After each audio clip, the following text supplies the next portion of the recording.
Selamat ulang tahun China.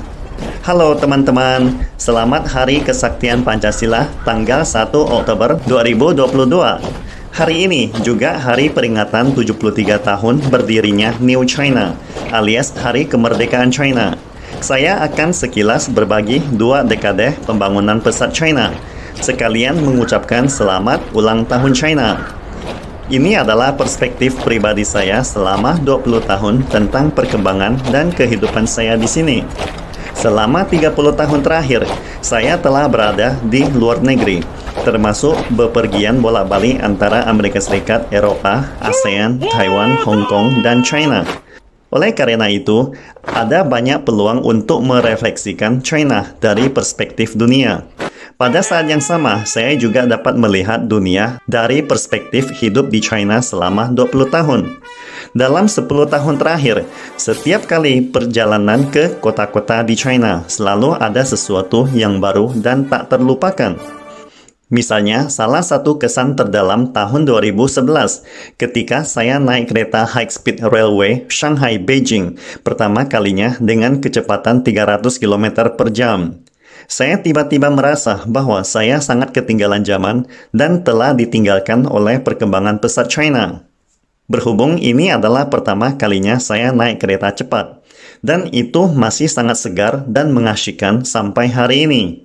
Saya tidak pernah menyangka bahwa dalam waktu sesingkat itu, transportasi kereta China telah berkembang. Dapatkah Anda membayangkan Shanghai dan Beijing yang berjarak 1.200 km dapat ditempuh dengan kereta cepat dalam waktu 4 jam?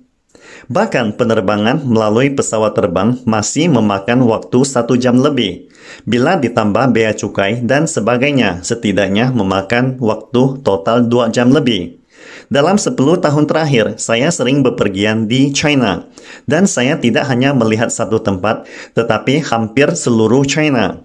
Dari delta Sungai Mutiara ke delta Sungai Yangtze, dari Shanghai ke Beijing, dari Shenzhen ke Changsha, dari Chengdu ke Kunming, dan bahkan ke Qinghai dan Xinjiang. Setiap perjalanan selalu membawa efek yang sangat kuat dan tidak dapat dijelaskan di hati saya. Kereta cepat kelas dunia, besar, tinggi, dan luas. Bahkan stasiun kecil pun dikelola dengan baik. Saya tidak pernah memiliki memori seperti ini di kepala saya sebelumnya, karena itu semua terjadi dalam sekejap mata.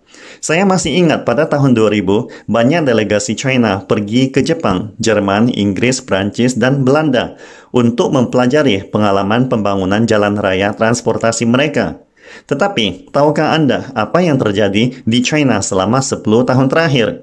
Kenyataannya, dunia timur dan barat telah sepenuhnya terbalik.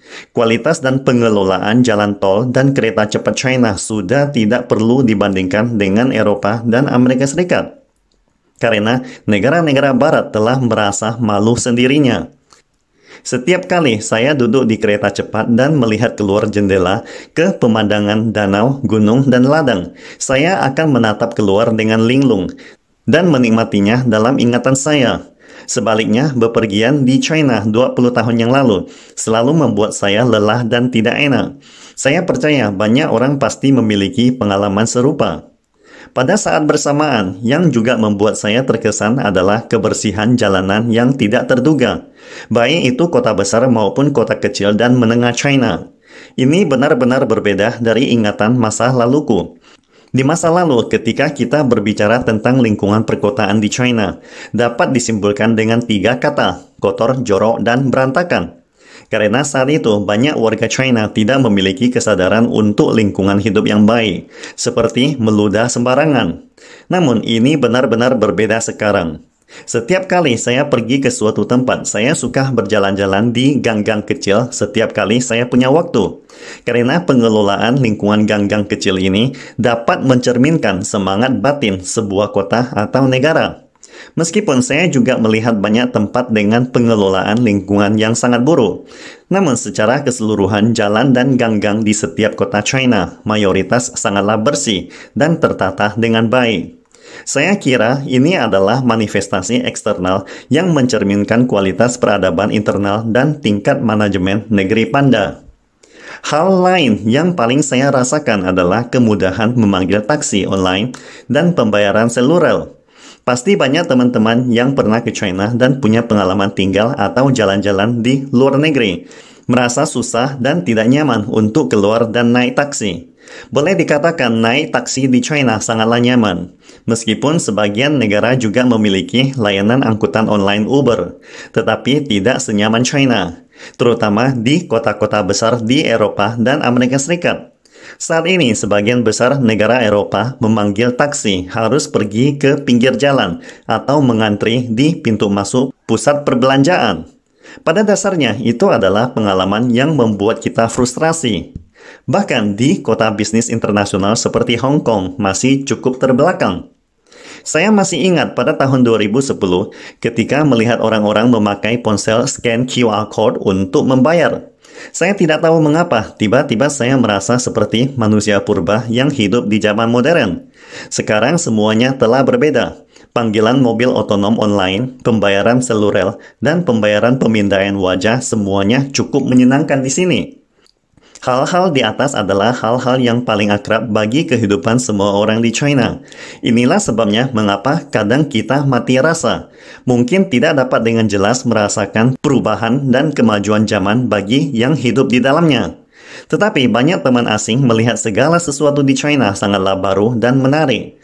Tentu saja pencapaian ini tidak terjadi dalam semalam, melainkan berbagai upaya kerja keras siang dan malam rakyat China.